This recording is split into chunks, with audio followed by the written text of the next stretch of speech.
ते हा काय? मला ना उद्या मसाला छोले खाऊ वाटल्यात.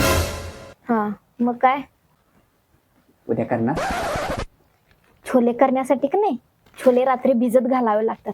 जावा भिजत घालून या जावा.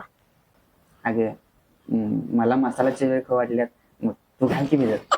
ओ बा जावा, मी आत्ता भांडी घासून आलोय, मला लई थंडी वाजायला.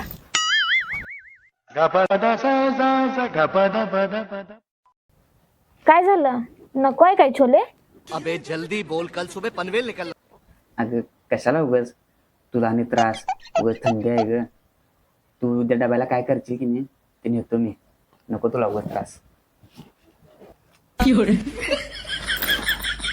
काय करावं या माणसाचं, किती आळशी झालाय साव तुम्ही. राहू दे, मी भिजत घालून येते, मलाच गरज आहे ना सगळं. मला माहिती होतं माझी काळजी माझ्या बायकोला आहे. ती मला उद्या मसाला थोडी करणार, शेवटी बायकोलाच काळजी हो.